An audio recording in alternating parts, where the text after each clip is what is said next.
Okey, hai, Assalamualaikum warahmatullahi wabarakatuh. Apa khabar? Selamat malam. Okey. So, harapnya anda di rumah sihat-sihat belaka. Okey, so hari ini kita bertemu lagi dalam slot motivasi niaga dengan tajuknya ialah perniagaan menurut syarak, insyaAllah. Jadi hari ini minta semua kita share ramai-ramai ya. Semoga apa perkongsian pada malam ini dapat memberi manfaat kepada rakan-rakan kita yang lain, insyaAllah. Okey, kita baca sikit komen. Okey, Puan Wahidah Ibrahim, Alhamdulillah. Okey, Puan Mariah Bonda pun ada, Alhamdulillah. Okey, ramai ya. Okey, so macam mana hari anda hari ni? Komen sikit kat bawah tu. Sementara kita tunggu rakan-rakan niaga kita yang lain. Okey. Itu dia, Puan Min Rosminah Jainal. Okey, Assalamualaikum mentor dan rania-rania hebat. Okey, siapa minta semua rakan niaga untuk kita share lagi live kita hari ini. Okey, dah share. Okey, boleh komen sikit dan share. Okey, itu dia bonda kita Puan Hajah Kiah Abdul Razak. Assalamualaikum warahmatullahi wabarakatuh. Para pejihad ekonomi diri keluarga masyarakat kerana Allah SWT. Masya Allah. Puan Kamaria, Waalaikumsalam warahmatullahi. Okay. So, itulah sementara kita menanti kawan-kawan kita yang lain, kita baru saja diumumkan PKPB dilanjutkan sehingga 9 November. Harapnya semua berada dalam keadaan baik je lah ya. Kita doa mungkin Selangor kini dikatakan, orang kata apa, dah mencatat rekod. Kalau kita tengok kita sentiasa tengok di MKN selalu update kan. Selangor dah macam separuh lautan merah, separuh lagi lautan kuning, sesuai dengan bendera Selangor. Okey, semua macam mana? Hari ini semangat ke tidak? So, minta semua rakan niaga ya, mari kita sama-sama doakan semoga kita semua dilindungi Allah SWT daripada perkara-perkara yang kita tak ingin. Jadi, orang kata saya tidak bercadang untuk bercakap panjang, insyaAllah. Jadi sebelum saya menjemput jemputan kita pada malam ini, jom sama-sama kita share ya. Sekali lagi kita share, tag kepada rakan-rakan niaga supaya dengan rasa kasih sayang, dengan rasa hati supaya mereka dapat join dengan kita, live kita malam ini. Okey, berbalik kepada topik kita pada malam ini. Okey. Berbalik pada topik kita pada malam ini, perniagaan menurut syarak. Mungkin ada sebelum ini ya, ada anda perasan setiap kali saya live selalu kerap kali ya saya mention bahawa Ana Eda merupakan salah satu platform jihad bisnes yang patuh syariah insya-Allah, dan kami sendiri alhamdulillah ada 2 orang panel syariah yang dianggotai oleh Dr. Zaharuddin Abdul Rahman sendiri sebagai ketua panel syariah dan juga Profesor Madya Dr. Azman Muhammad Nur. Okey, jadi malam ni Naida ini menjemput Dr. Zaharuddin Abdul Rahman sebagai ketua panel syariah Naida. Mungkin dengan jemputan beliau pada malam ini dapat memberi penjelasan kepada rakan niaga Naida untuk lebih, orang kata apa, lebih jelas, lebih yakin untuk bersama jihad bisnes kami di sini. Okay. So, semua dah ready ke? Kalau dah ready, komen sikit. Saya nak baca. Okey, terima kasih Puan Noliah Amin dan share. Okey. Komen sikit. Kalau dah ready, kita pun sebab mungkin insyaAllah ya, kalau ada persoalan insyaAllah boleh saja ajukan. Kita cuba minta Dr. Zaharuddin untuk jawab soalan-soalan anda. Jadi kalau okay, semua bagaimana? Ke nak tunggu kawan-kawan kita yang lain dulu? Okay. Kalau dah ready, komen sikit dah ready. Baru saya pun semangat sikit. Gitu. Okey, terima kasih Laila Ismail. Okey, ready. Okey, alhamdulillah. Puan Nur Sarah Sulaiman juga dah ready. Izzatu Azura, selamat malam ya. Okey. Okey, tanpa membuang masa, saya menjemputlah Dr. Zaharuddin Abdul Rahman sebagai speaker kita pada malam ini. Assalamualaikum Ustaz. Kena unmute tu dulu. Okey. Okey. Assalamualaikum. Assalamualaikum. Okey, apa khabar Ustaz? Baik, alhamdulillah. Okey. Boleh. So saya serah tanpa membuang, saya serahkan live ni kepada Ustaz Zaharuddin. Silakan. Okay, bismillahirrahmanirrahim. Assalamualaikum warahmatullahi wabarakatuh. Alhamdulillah rabbil alamin wa bihi nasta'in wa la udwana illa 'alal zalimin. Qala rabbi shrah li sadri wa yassir li amri wa hlul 'uqdatam min lisani yafqahu qawli. Rabbi yassir wa la tu'assir ya karim. Amma ba'd. Terima kasih pada Puan Pusi yang dimuliakan Tuan Haji Luqman dan isteri, dan seterusnya kepada seluruh warga kerja Anak Edar dan kepada seluruh para penonton yang mengambil sedikit masa masing-masing untuk bersama-sama dengan live telecast kita pada malam ini. Saya harapkan akan memberikan manfaat kepada semua insya-Allah. Baik, jadi pada malam ini saya diminta untuk mengulas secara bebas berkenaan dengan perniagaan menurut syarak. Saya kira ini yang kali kedua saya mengulas tema yang lebih kurang sama. Jadi saya mulakan terlebih dahulu dengan beberapa hadis nabawi berkenaan dengan perniagaan ini. Jadi kalau yang pertama yang suka untuk saya bacakan iaitulah Nabi SAW sebut dalam satu hadis riwayat Tirmizi, hadis yang bertaraf hasan dengan sanad yang baik, jayyid, at-tajir as-saduq al-amin ma'an nabiyyin was-siddiqin wasyuhada. Jadi Nabi kata sesungguhnya peniaga-peniaga yang saduq, saduq tu kita akan hurai kejap lagi apa maksud saduq, al-amin, amanah, ya. Mereka ini di akhirat kelak akan bersama dengan para nabi-nabi dan para siddiqin dan juga syuhada, iaitulah para syuhada yang mati syahid pada jalan Allah SWT. Jadi kita dapat lihat daripada hadis ini menunjukkan ganjaran yang sangat besar kepada orang-orang yang berniaga dan mampu konsisten dengan kejujuran dan sifat amanah mereka. Jadi kalau kita lihat dalam hadis yang amaran pula, tadi hadis yang memberikan berita baik. Hadis yang memberikan berita amaran pula, inna tujar yub'athuna yawmal qiyamah fujaran illa man ittaqa wa barra wa sadaq. Juga hadis riwayat Imam Tirmizi dengan sanad hasan sahih yang dipersetujui oleh Imam Al-Hakim dan juga oleh Imam Al-Zahabi.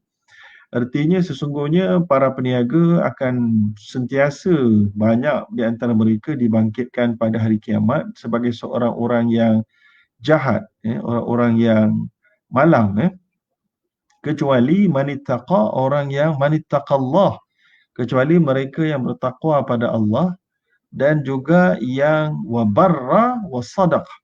So jadi apa maksud wabarra? Wabarra itu menurut ramai para alim ulama, maksud dia kalau taqallah tadi kita dah tahu dah, bertakwa pada jalan Allah itu, kalau kita urai itu pertama dulu, bertakwa itu apa maksud dia? Nabi sebut lam yabdu al-abdu darajatal muttaqin hatta yada' ma la ba'sa bihi hadaran lima bihi ba's. Tidak akan sampai seseorang itu darjat bertakwa sehinggalah dia sanggup meninggalkan benda yang mungkin lebih kurang kepada semuanya ambil berat dan semuanya bimbang. Begitu. Maksud dia begitulah lebih kurangnya. Dia tak ada yang alah take for granted lah, ini halal lah kot. Tak ada. Dia sentiasa akan double check, dia akan sentiasa lebih memikirkan, lebih warak. Contoh yang paling baik untuk kita ambil selain daripada Nabi SAW adalah Umar Al-Khattab yang pernah berkata, tarakna tis'ata a'syaril halal makhafatar riba. Kami sanggup meninggalkan 9/10 daripada sumber pendapatan yang halal kerana kami sangat takut jatuh dalam syubhat riba. Jadi itu darjat takwa kepada Allah yang nak disebutkan tadi. Ya. Jadi itu yang pertama. Kemudian yang kedua tadi iaitulah illa manittaqallah. Dia kalau ada dosa bersalah pun dia akan segera buat kebajikan.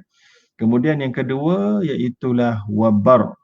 Wabarra itu maksudnya ahsana ilan nasi fi tijaratih wa qama bi ta'atillah wa ibadati.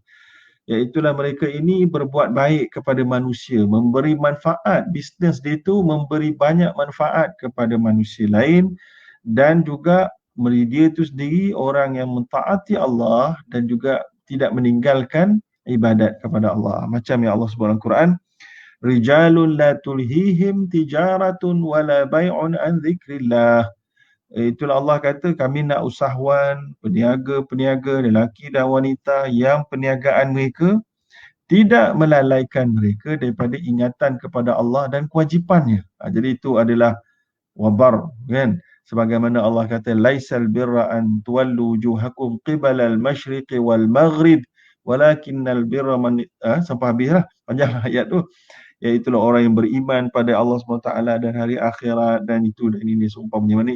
Maknanya melunaskan tanggungjawab dia kepada Allah dan juga kepada manusia. Dan kemudian wasadaq. Wasadaq itu maksud dia apa? Iaitulah dia benar dan jujur di dalam kata-katanya dalam perniagaannya. Ini yang sangat mencabar, tuan-tuan. Sebab kita bila nak jual barang, kita nak jual servis, kita selalu nak pengaruh orang supaya membuat keputusan membeli. Lalu kadang-kadang kita exaggerate sikit lah, kita cakap lebih sikit daripada apa yang betul lah. Sebab kita nak influence dia supaya klik dia jadi beli. Kalau tidak dia taradud. Taradud ni dilema, dia tengah pertengahan duduk atas pagar lagi. Jadi untuk betul-betul tangkap dia punya keputusan, kita berilah benda-benda yang luar biasa. Jadi kita ada kat situ, kita bimbang, kita melakukan mungkin penipuan.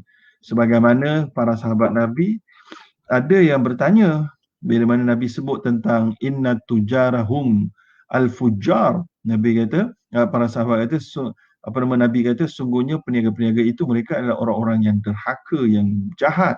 Maka dikatakan kepada Rasulullah, awalaisa qad ahallallahu al-bai'? Bukankah sesungguhnya Allah telah menghalalkan jual beli? Jadi sahabat duk tanya. Maka Nabi jawab, Nabi kata, qala bala, betul. Walakinnahum yuhaddithun wa fayakdzibun. Tetapi malangnya mereka ini bila berkata-kata, mereka ini membohong, mereka ini menipu. Wa yahlifuna fayathamun, dan mereka ini bersumpah-sumpah menyebut tentang kehebatan dan kebaikan barangan servis yang dijual, dan mereka sebenarnya melakukan dosa dengan bersumpah dengan nama Allah. Ini biasanya macam cara orang Arab lah. Orang Arab ni dia biasanya bersumpah dengan nama Allah untuk memberi keyakinan kepada orang ramai untuk membeli produknya. Ya, membeli produknya, nak menunjukkan jujurnya dia, amanahnya dia tidak menipunya dia. Lalu dia menggunakan nama Allah sebagai barang jualan. Itu dia. So, jadi zaman kita di tempat kita mungkin tak adalah kita dengar orang nak jual barang sebut wallahi ke watallahi, kan.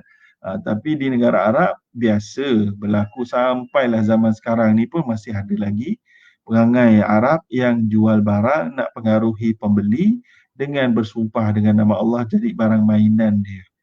So jadi itulah yang Nabi juga pernah bagikan isyarat bahawa al-halif, iaitulah bersumpah-sumpah boleh melariskan barangan tetapi menghilangkan keberkatan, Nabi kata dalam satu hadis yang lain, ya.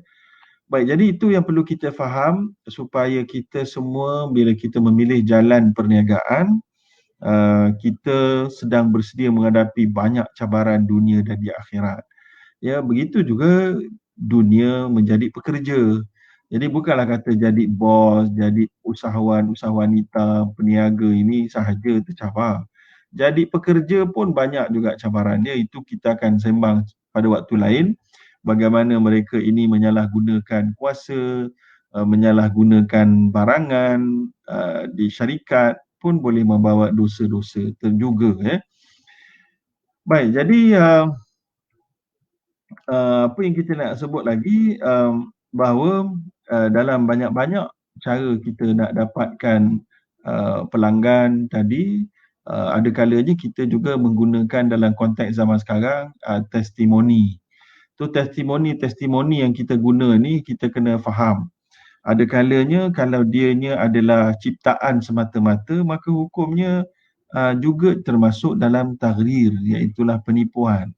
Jadi kita tak boleh jadikan dia strategi. Sekarang ni orang kita bimbang. Mereka ni jadikan strategi perniagaan dan sebahagian daripada strategi perniagaan itu tidak halal. Walaupun barang yang dijual itu halal, patuh syariah ke, ada logo halal ke, tetapi cara mereka buat ni ada kalanya boleh menjadikan dia tidak halal. Jadi itu yang kita nak kena faham. Jadi testimoni yang palsu, orang yang contohnya dah kulit memang tulus, mulus, halus, putih, kita pun bagi kat dia cakap aku bayar kau RM1,000, kau buat sikit TikTok ke, buat sikit testimoni ke. Jadi ia adalah satu taghrir, penipuan sebenarnya. Jadi kita jangan lupa benda tu. Jadi kita kena pastikan kalau nak dapat testimoni, dapat daripada orang yang betul lah. Dapat pada orang yang betul. Malah kalau kerja kita adalah membuat testimoni palsu dengan bayaran, pun ia bukan kerja yang betul. Kalau cakap lepas ni, kalau saya nak jadi pekerja dan zaman sekarang ni tak ada kerja banyak, nak buat testimoni boleh. Tapi kena bagi barang tu free kat saya cuba, saya rasa, ini rasa bagus, maka saya akan buat testimoni berdasarkan pengalaman. Barulah dia harus. Jadi benda-benda gini orang tak suka. Ada sebagian orang dia tak suka, dia kata macam ni lah bisnes, nak maju macam mana? Kalau beginilah cara kamu nak patuh syariah, memang jadi orang ke belakang lah sampai bila-bila.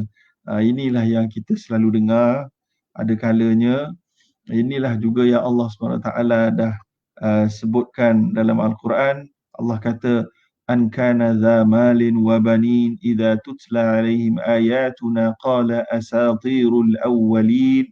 Allah kata bagi orang-orang yang banyak mempunyai harta dan juga pengaruh dan anak, bila disebutkan kepada mereka tentang Al-Quran, tentang Allah Subhanahu Wa Taala, mereka akan kata, inilah dia, the tales of old.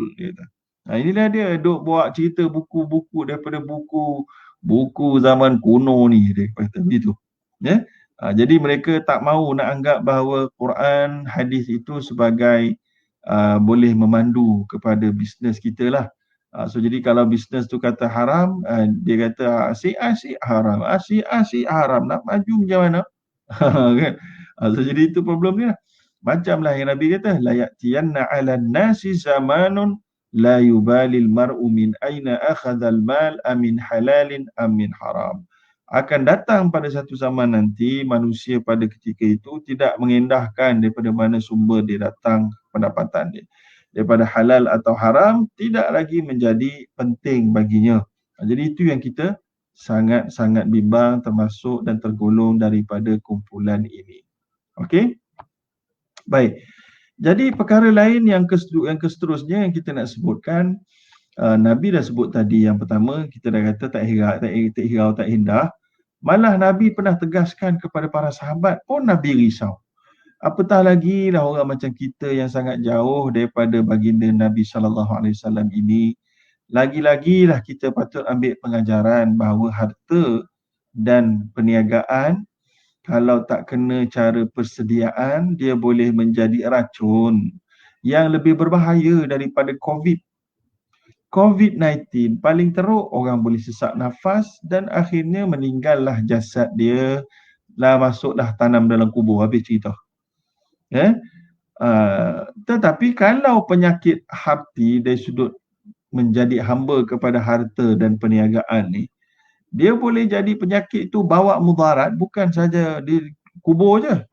Habis jasad, habis kat situ, dah dia tambah panjang lagi. Sampai ke alam barzah, sampai ke akhirat, padang mahsyar semua. Oi, berat tuan-tuan. Maka sebab itu, ketakutan kita kepada COVID, bagus, kita kena jaga macam juga dianjurkan dalam banyak nas-nas dalam Al-Quran dan dalam hadis Nabi seumpamanya. Tapi jangan lupa, ada benda juga yang kita kena jaga, iaitulah dosa dan penyakit hati kerana harta. Kerana Nabi bila nak sampainya harta rampasan perang daripada Bahrain, Nabi dah risau dah. Dan Nabi pun kata pada Hakim Ibn Hizam, Nabi kata, ya Hakim, inna hadzal mal hulwun hadrun, faman akhadahu bi sakhawatin nafs burika lahu fihi ومن أخذه بإشراف النفس لم يبارك له فيه وكان الذي يأكل ولا يشبع واليد العليا خير من اليد السفلى. Itu antaranya lah adalah hadis Sahih Bukhari dan Muslim. Ada satu lagi yang juga Nabi punya respon, Nabi bimbang harta-harta ni akan masuk dalam hati para sahabat, lalu dia akan menghancurkan sebagaimana kaum-kaum yang dahulu dihancurkan. Sebabnya Allah SWT dah kata dah, Allah bila nak hancurkan satu kaum, Allah jadikan mereka berwenangnya dengan harta dan duit, ya. Dan bagaimana Allah SWT kata, idza aradna an nuhlika qaryatan amarna mutrafiha fafasaqu fiha fahaqqa 'alaihi alqaul fadammadnahu tadmira.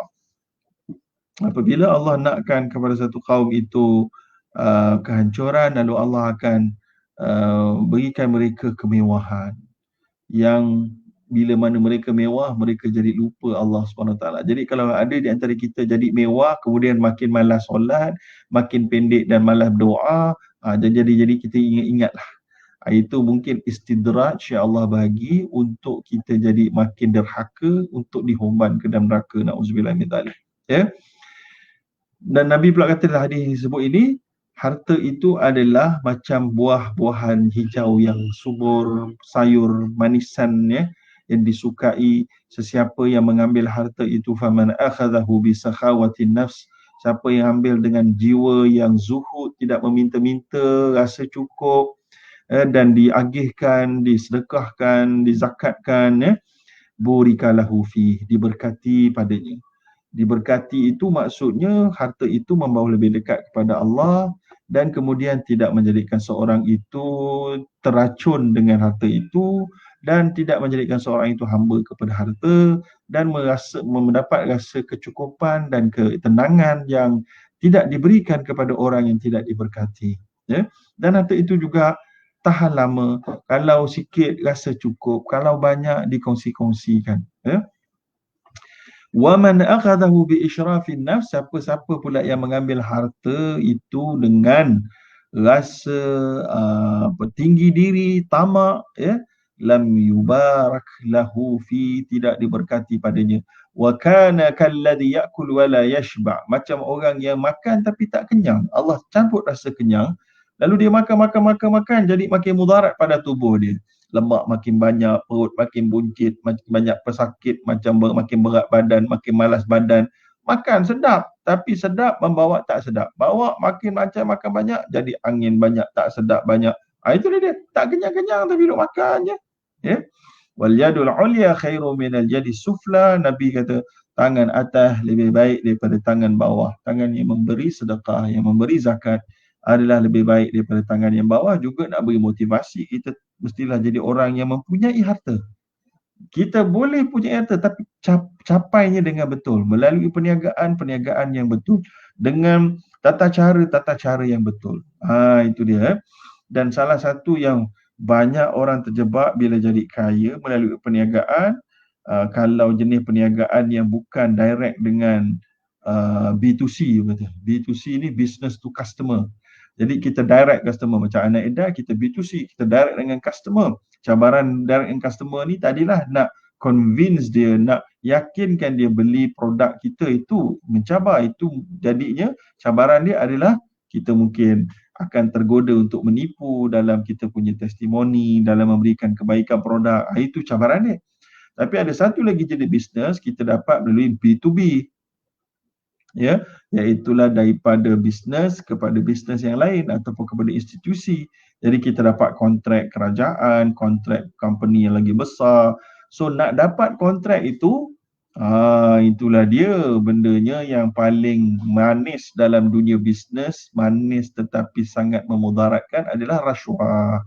Allah SWT dah sebut, Nabi dah sebut, Allah kata dalam surah Al-Baqarah ayat 188, وَلَا تَأْكُلُوا أَمْوَالَكُمْ بَيْنَكُمْ بِالْبَاطِلِ وَتُدْلُوا بِهَا إِلَى الْحُكَّامِ لِتَأْكُلُوا فَرِيقًا مِنْ أَمْوَالِ النَّاسِ بِالْإِثْمِ وَأَنْتُمْ تَعْلَمُونَ.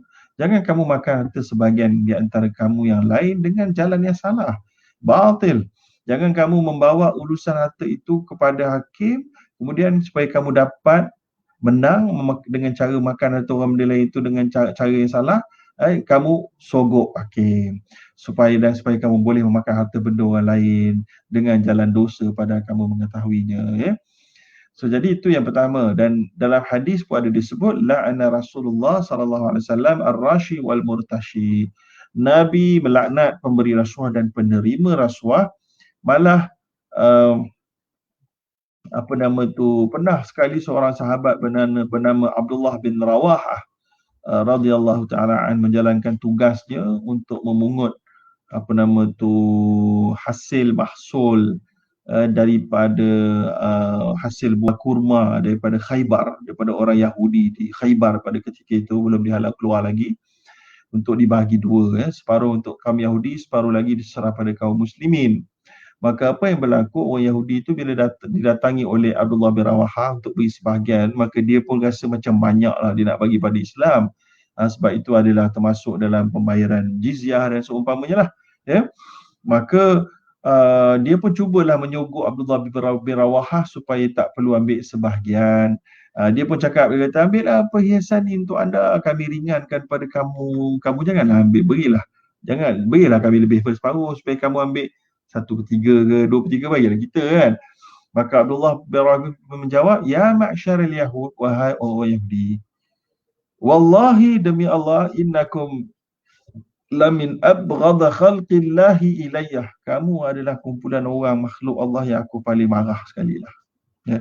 Qataltum anbiya Allah azza wa jal wa kadzdzabtum ala Allah. Kamu telah membunuh ramai para nabi dan mendustakan Allah, ya. Dan kemudian apa yang kau lakukan ni membuat aku lebih benci lagi kepada kamu, ya. Maka dia pun kata, fa amma ma'aradtum min ar-rashwa fa innaha suht wa inna la na'kulaha, ya. Maka dia pun kata lagi, sesungguhnya apa yang kamu tawarkan itu adalah sebenarnya rasuah. Inilah yang pegawai-pegawai, penguasa-penguasa, kaki tangan pekerja kena faham benda ni, kan. Tapi malangnya tak rasa akhirat tu dekat, mati tu terasa jauh, masalah, kan. So jadi dia Nabi kata, Abdullah bin Rawahah kata, apa yang kamu tawarkan itu rasuah dan ianya wang kotor dan kita tak makan, kami tak makan benda ni. Maka Yahudi ni terus tabik, macam lah tabik lah, dia pun tu kata, bihadza qamati samawati wal ard, dengan benda ni lah, dengan sifat dan disiplin dan integriti inilah langit masih kekal sebagai langit, bumi masih kekal sebagai bumi, tidak runtuh dan tidak bercantum. Soalannya dia nak kata bahawa kerana sifat inilah dunia ini masih kekal di atas sendi-sendinya, di atas berjalan dengan ikut undang-undang dan aturannya. Jadi maksud dia, Yahudi pun faham, kalau je rasuah tu boleh ada dalam sebuah kaum, maka dia akan hilanglah hilanglah keadilan dalam negara itu. Islam pun hilang juga, kemuliaan pun hilang juga, marwah pun hilang juga, kehormatan pun hilang juga. Semua boleh dibeli semua boleh dibeli. Ya. So jadi orang yang tak bersalah jadi bersalah, orang yang baik jadi jahat. Jadi hancur. So jangan ingat bahawa perbincangan pasal rasuah perbincangan yang kecil. Perbincangan pasal rasuah adalah perbincangan yang sangat besar dalam sesebuah kaum, sesebuah negeri, negara dan seumpamanya. Maka perniagaan yang berlandaskan perkara ini sampai dilihat oleh masyarakat negara barat, perniagaan yang tidak ada integriti kita tak mau terlibat. Sebagai contoh di bursa saham New York dan juga Nasdaq dan ya New York lah, New York Stock Exchange dengan Nasdaq sampaikan mereka kalau ada saja kes mana-mana syarikat yang tersenarai ini terlibat dengan perniagaan yang ada rasuah, terus mereka akan jual saham syarikat tersebut habis-habisan dan tergolek-golek lah harga saham dia sebab mereka tidak yakin. Jadi ia akan menunjukkan kualitinya tak ada, akan menunjukkan apa nama tu pentadbirannya lemah, akan menunjukkan staff-staffnya tidak ada skill tapi hanya pandai menyogok. Jadi dia akan merosakkan seluruh reputasi sesebuah syarikat perniagaan tersebut. Jadi itulah yang kita kena elakkan dalam kita berniaga dan kita kena faham kesan dia akan menjadi berpanjangan. Ya. Baik, jadi saya tak mau ceramah panjang-panjang malam-malam ni dan kita pun waktu PKP ni dan disambung pula lagi kita banyak lagi ceramah-ceramah melata dekat dalam Facebook ni. So, jadi kita pun orang pun tak larat nak melayan lah, banyak sangat ceramah yang lama-lama ni. So, jadi kita ceramah sekejap saja, setengah jam dan saya serahkan kepada pengerusi. Kalau ada apa-apa pertanyaan yang ditanyakan, bolehlah saya respon beberapa soalan sekadar termampu. Sekadar itu saja. Wallahualam. Saya serah balik kepada Puan Moderator. Silakan. Okey, itu dia. Terima kasih banyak-banyak Dr. Zahrudin. Okey, apa yang Dr. Terangkan kepada kita tadi, saya dapat simpulkan ada 3 perkara yang mungkin kita perlu highlightkan ataupun kita perlu anggap dia sesuatu yang penting, iaitu pertama tadi iaitu amanah, ya. Lepas tu kita kena jaga dari penyakit hati ni dan juga elakkan rasuah. Okey, selaku saya harap soalan mungkin ada soalan boleh ajukan.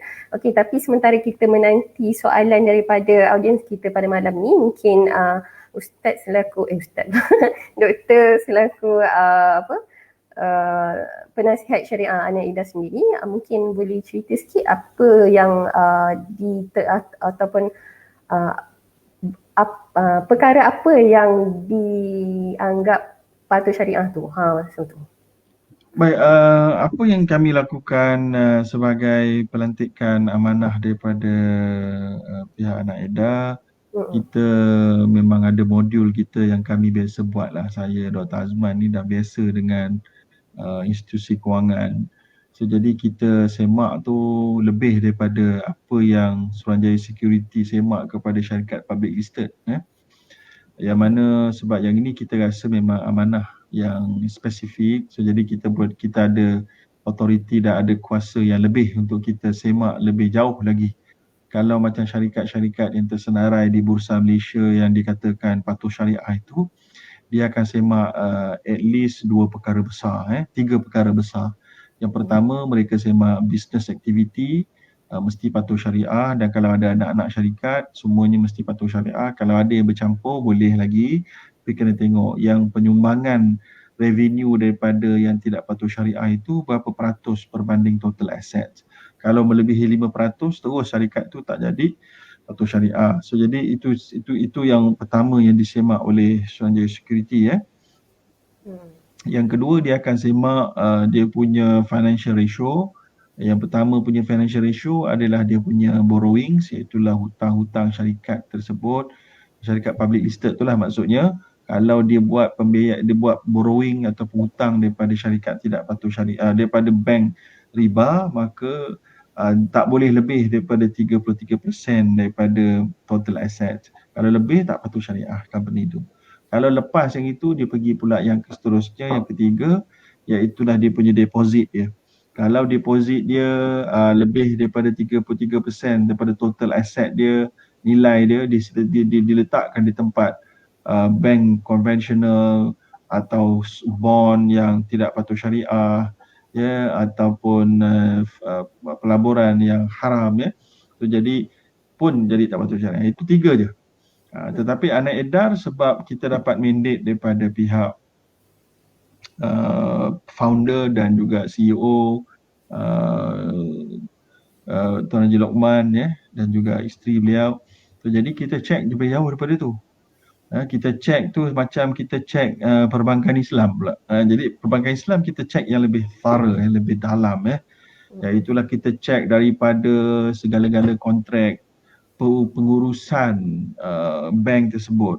Contohnya kalau dia sewa bangunan dia punya sewaan kontrak itu kita cek. Satu. Jadi sama macam Anaida, kita cek.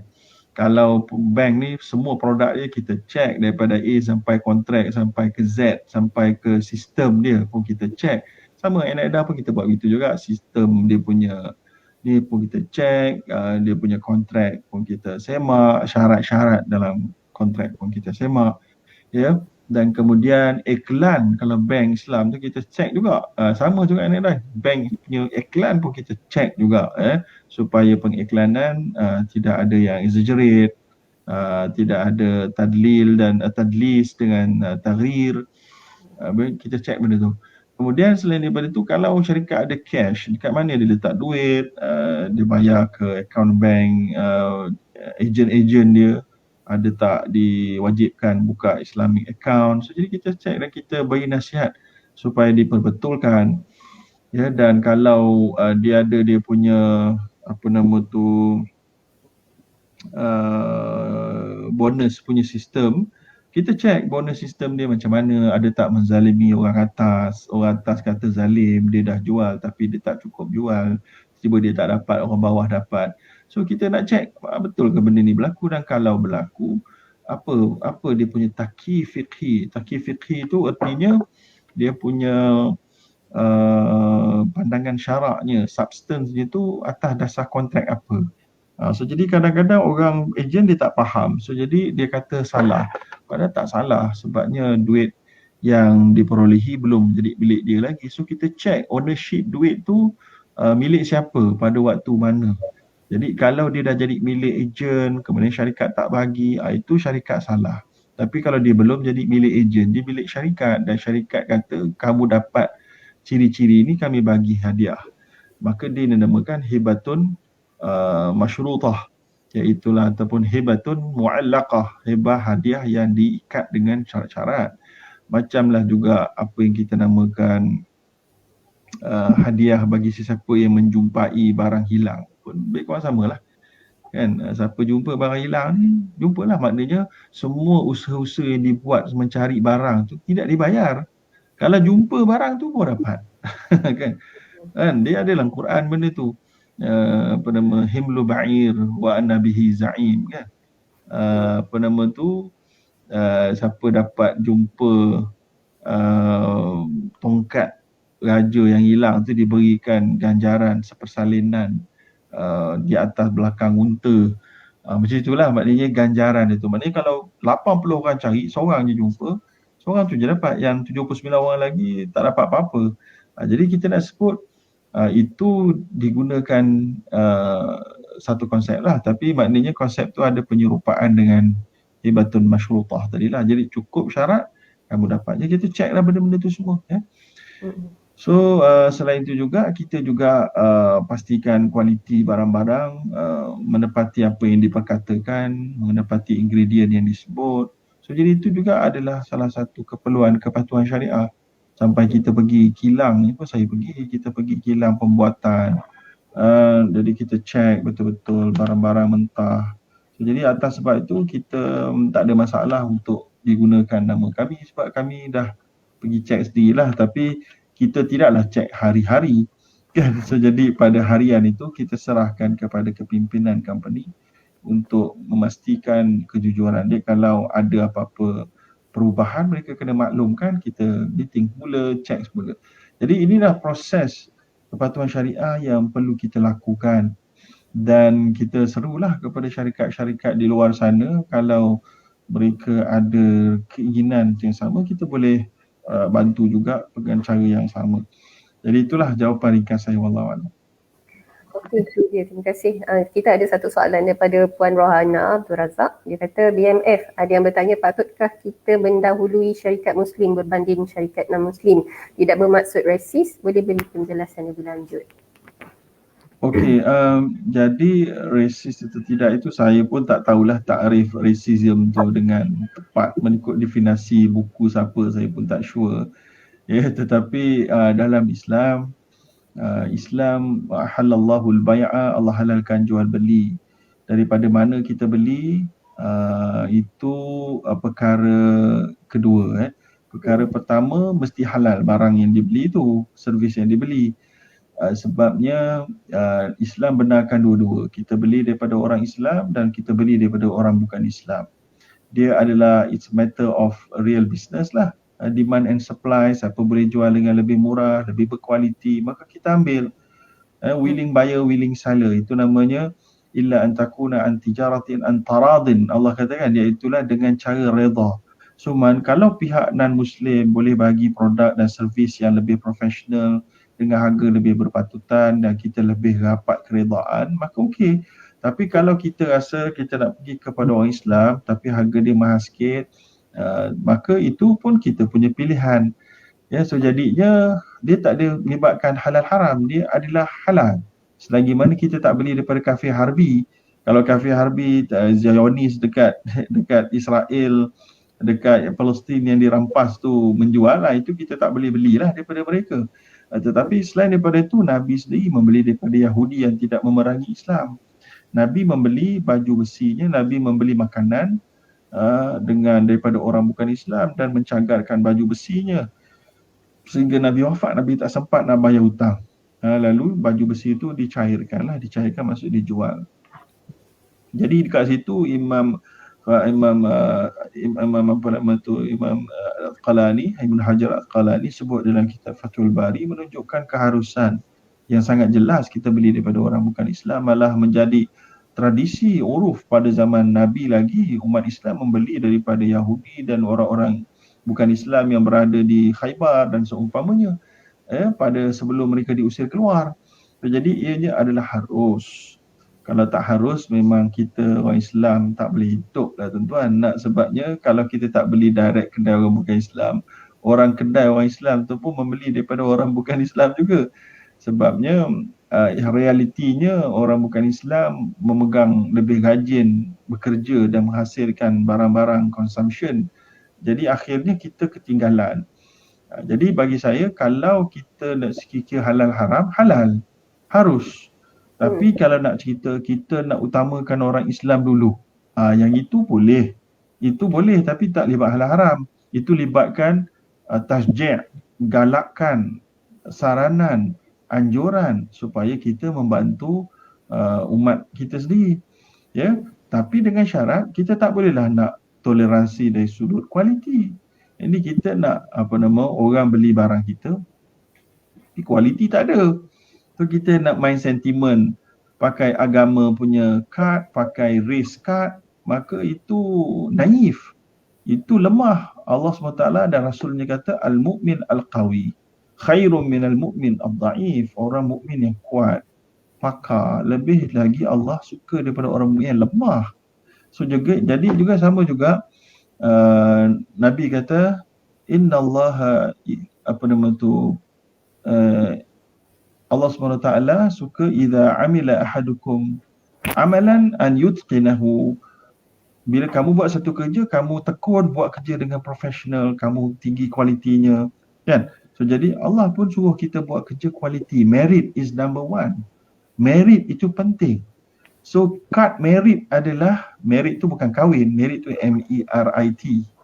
Merit dia itulah kualiti, adalah dunia Islam, merit dan integrity, jujur. Ya, jadi itu adalah kad yang perlu kita tak depan, bukan letak kad bangsa, agama nombor kat depan supaya melariskan barangan yang tak berkualiti. Tak nak lah. Jadi kita nak sama kualiti, kemudian kita ada sebab kita sama bangsa, kita sama kaum, sama agama, bantulah kita dulu. That's okay. Sebab kita sama kualiti. Ataupun kita kurang sikit pun tak apalah, tapi jangan terlalu kurang. Kan? So jadi terlalu kurang, kita nak paksa orang makan makanan yang kita buat yang tak sedap. Tapi makanlah sebab kita kan sama kaum, sama agama. Kan?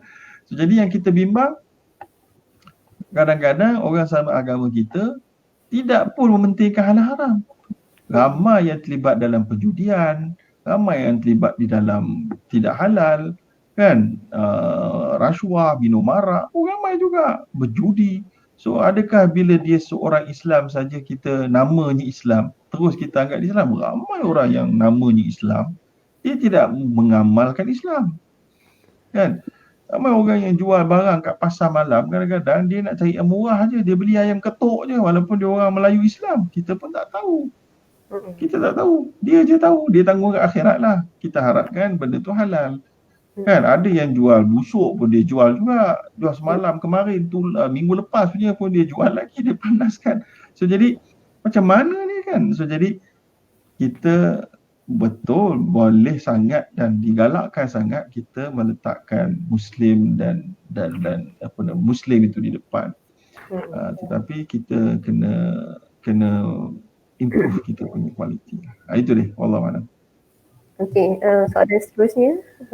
Okey, Ustaz nak tanya, kita bagaimana kita nak lalui situasi bila kita menjual pada seseorang yang kita rasa dia susah, tapi dia nak membeli. Perlu ke kita jual atau tak patut jual? Elok kita sedekahkan. Mungkin Ustaz boleh cadangkan ke?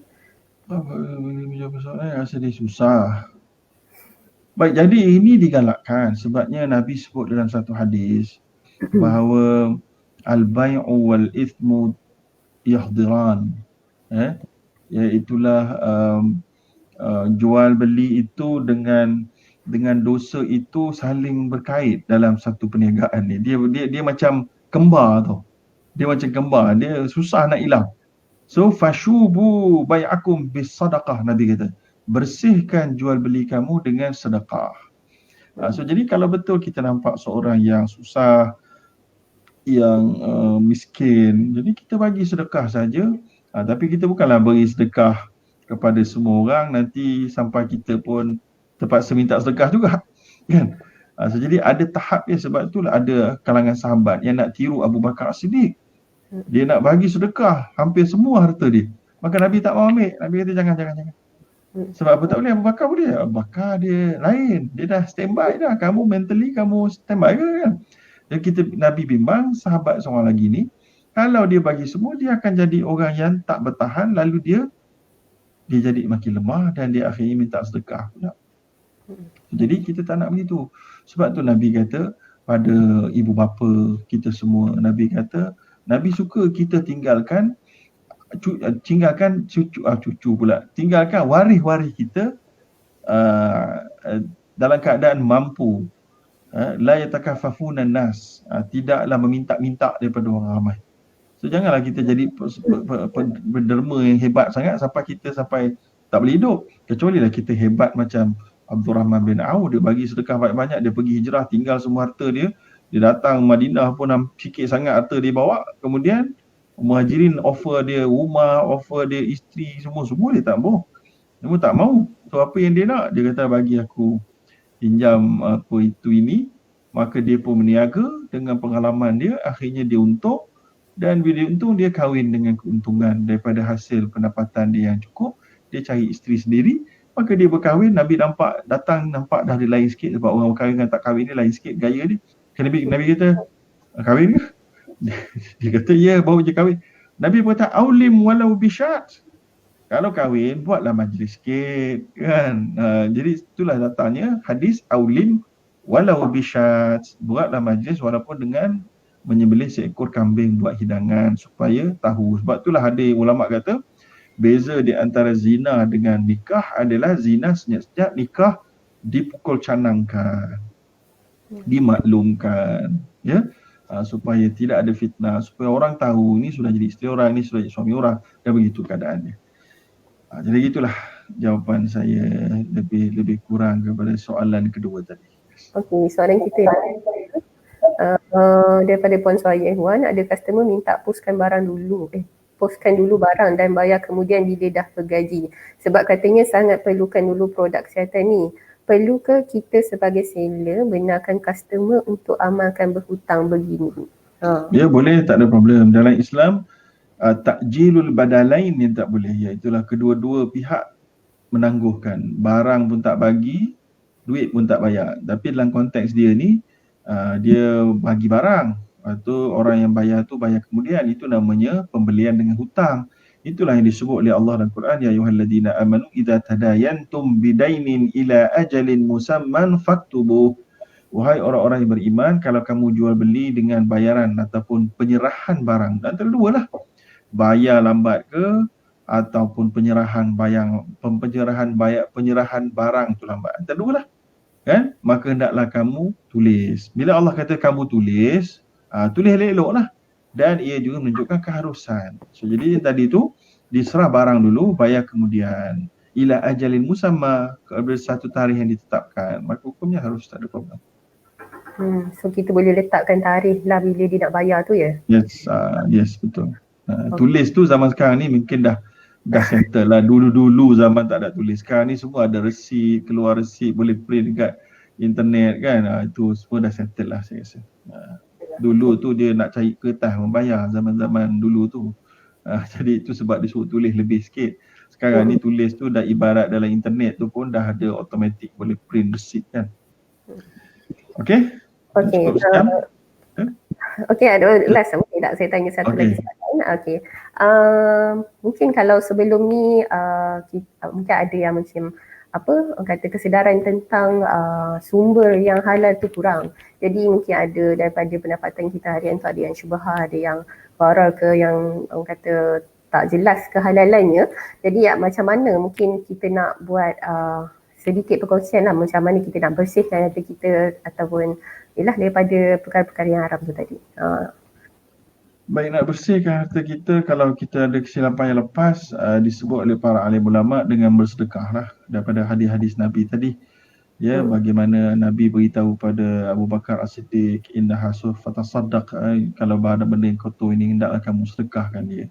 Sebab bila kita sedekahkan, orang yang menerima itu dia tidak ada kaitan dengan duit tu. Dari sudut halal haram dia tak ada, dia bagi dia haramnya.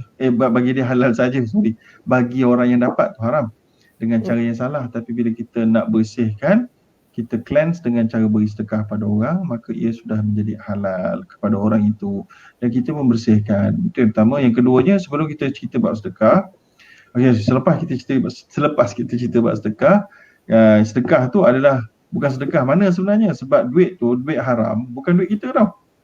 Sedekah ni pakai duit kita. Bila duit haram, dia tak sah milik sebenarnya duit kita. So kita channelkan saja. Tapi kerana kesanggupan kita channelkan itu pun masih berpahala. Ya. Kemudian lepas kita channelkan, keluarkan duit-duit haram, walaupun kita tak mampu nak keluar sekepuk contoh, kita keluar sikit-sikit, boleh. Tapi maknanya lepas tu kita lepas duit yang baki itu adalah semua duit yang halal, maka kita kalau lebih daripada nisab, iaitulah lebih daripada 85 gram emas punya nilai, iaitu sekitar 24,000-25,000, maka hendaklah kita keluarkan zakat. So zakat tak boleh bersihkan duit kotor. Zakat hanya boleh bersihkan duit halal saja. Duit-duit yang kotor kena channel pada charity. Kalau kita tak tahu dah siapa pemilik dia. Kalau kita tahu siapa pemilik, contoh kita curi daripada orang A ke, na'udzubillah min zalik, kita kena pulangkan balik pada dia. Kita ambil daripada syarikat ke, kita ambil daripada sekolah ke, kita kena pulangkan pada sekolah, pada syarikat tersebut. Ya, tapi kalau kita tak tahu, maka kita bolehlah serah kepada fakir miskin atau kepada mana-mana badan amal untuk buat jalan-jalan raya, untuk buat rumah-rumah orang fakir miskin. Boleh, tak ada problem. Ia semua telah diputuskan oleh para ahli ulama sejak dulu lagi. Malah Kesatuan Ulama Fiqh Sedunia pun membuat keputusan yang sama. Itu cara dia untuk membersihkan. Okey, itu saja. Terima kasih kepada pihak Anak Eda yang menganjurkan program ni. Jadi saya tak minat nak panjang-panjang sangat sebab saya tahu biasa orang zaman sekarang dia dengar 30 saat je sebenarnya daripada video ni kadang-kadang. Kecuali orang yang betul-betul nak ilmu, insyaAllah kita harap dapat banyak manfaat. Dan terima kasih kepada pihak Anak Edah sekali lagi dan kepada semua yang bersama-sama. Wallahualam. Serah balik penuh Polisi. Okey, itu dia tepat 1 jam Okey, alhamdulillah, terima kasih atas perkongsian daripada Dr. Zaharuddin tadi. Harapnya dengan perkongsian kita tadi sama-sama dapatlah jawapan daripada persoalan-persoalan sebelum ni Mungkin ada yang sebelum ni bermain di fikiran macam mana nak halal ke apa semua. Jadi terima kasih banyak Ustaz. Mungkin kita akan jumpa lagi untuk sesi-sesi akan datang insya-Allah. Okey. Okey, itu dia tuan-tuan dan puan-puan. Terima kasih kerana masih setia bersama saya sehingga kini insya-Allah. So bagaimana harapnya segala kemusykilan anda terjawab pada malam ini insya-Allah So harapan kami di sini semoga anda yang berjihad bisnes bersama Anak Edah bertambah yakin dengan apa yang kami cuba apa yang kami cuba kita jumpa ayat. Okey, dan juga sangat-sangat alukan kepada anda di luar sana yang mana nak join kami untuk buat bisnes bersama-sama dengan rangkaian produk Sari Gamat Gold. InsyaAllah kita ada saja semua ejen kita, insyaAllah kita ada ejen di seluruh Malaysia. Anda boleh dapatkan info ataupun barangan anda dengan mereka insyaAllah ataupun kontak saja nombor WhatsApp di bawah iaitu 0132216125 insyaAllah. So terima kasih banyak-banyak kepada yang join, yang tag tadi, terima kasih banyak-banyak. So saya pun tak nak menguras tak nak ambil masa anda dalam sangat. Jadi akhir kata, jaga kesihatan, jaga diri dan amalkan Sari Gamat Gold sebagai makanan kesihatan utama anda insyaAllah. Jumpa lagi di minggu hadapan pada hari dan waktu yang sama. Minggu depan kita bersama Dr. Profesor Dr. Fadilah Kamsah. Okay. So stay tune. Jumpa minggu hadapan hari Isnin jam 9 malam insyaAllah. Jumpa lagi. Assalamualaikum warahmatullahi wabarakatuh.